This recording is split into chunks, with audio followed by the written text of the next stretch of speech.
நெல்லையில் ஐடி ஊழியர் கவின் ஆணவ கொலை செய்யப்பட்ட வழக்கில் 10 மாதத்திற்கு பின் சுர்ஜித்தின் தாய் கைது செய்யப்பட்ட அண்மை நிகழ்வை நாம் பார்த்து வருகிறோம்.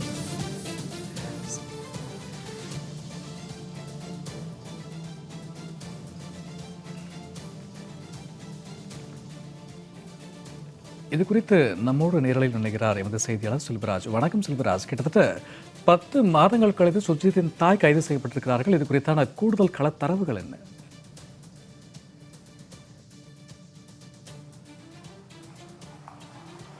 நிஷ்மா சூர்யா, தூத்துக்குடி மாவட்டம் ஏரல் அருகே உள்ள ஆறுமங்கலத்தைச் சேர்ந்தவர் கவின். இவர் மென்பொருள் பொறியாளர். இவர் கடந்த ஆண்டு ஜூலை மாதம் 27ஆம் தேதி பாளையங்கோட்டை கேடிசி நகர் அருகே அவர் படுகொலை செய்யப்பட்டுள்ளார்.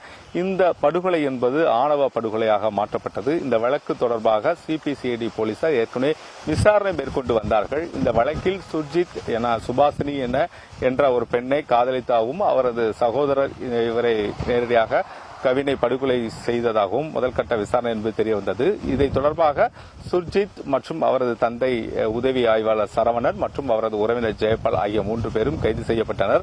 இந்த வழக்கில் முக்கிய குற்றவாளியாக இருக்கின்ற சுர்ஜித்தின் தாய் கிருஷ்ணகுமரியை போலீசார் கடந்த 10 மாதமாக தேடிக் கொண்டு வந்தார்கள். ஏற்கனவே சுர்ஜித் மற்றும் சரவணன் ஆகிய 3 பேரும் திருநெல்வேலி மாவட்டத்தில் உள்ள நீதிமன்றம் மற்றும் சென்னை உயர்நீதிமன்ற மதுரை கிளையிலும் தங்களுக்கான ஜாமீன் வழங்க வேண்டும் என பல முறை தங்களுடைய மனு செய்த பிறகும் அந்த மனு என்பது தள்ளுபடி செய்யப்பட்டது.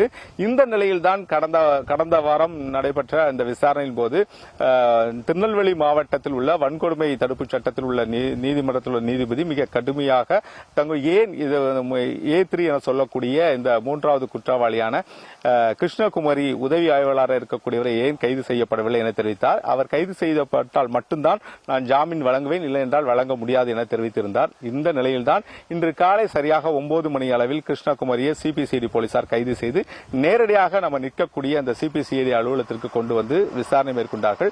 3 மணி நேரமாக அவரிடம் விசாரணை என்பது மேற்கொள்ளப்பட்டது. காலை 9 மணி முதல் பிற்பகல் 12 மணி வரை அவரிடம் அந்த விசாரணை என்பது மேற்கொள்ளப்பட்டது. அந்த விசாரணையில் பல்வேறு கேள்விகளை முன்வைத்தார்கள். எதற்காக இந்த கொலை சம்பவம் நடைபெற்றது, உங்கள் மகளுக்கும் கவினுக்கும் உடையான காதல் தொடர்பான கேள்விகளும் எழுப்பப்பட்டது. ஆனால் முழுக்க கிருஷ்ணகுமரி தங்களுடைய விசாரணைக்கு அவர் அழுது கொண்டே தன்னுடைய வாக்குமூலத்தை பதிவு செய்தார். அந்த வாக்குமூலம் முழுவதும் வீடியோ முழுமையாக பதிவு செய்யப்பட்டுள்ளது. ஏனென்றால் அவர் தெரிவித்த அனைத்து விசாரணையிலும் வாக்குமூலம் அனைத்துமே சிபிசிஐடி போலீசாரை அந்த வீடியோ பதிவு செய்தனர்.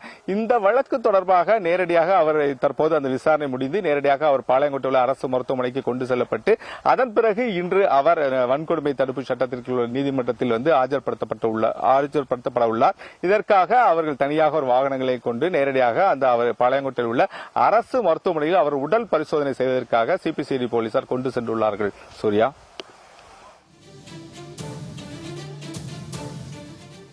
கவின் ஆணவ கொலை தொடர்பாக கிட்டத்தட்ட 10 மாதங்களுக்கு பிறகு சுர்ஜித்தின் தாய் கைது குறித்த நேரலை தரவுகளுக்கு நன்றி செல்வராஜ்.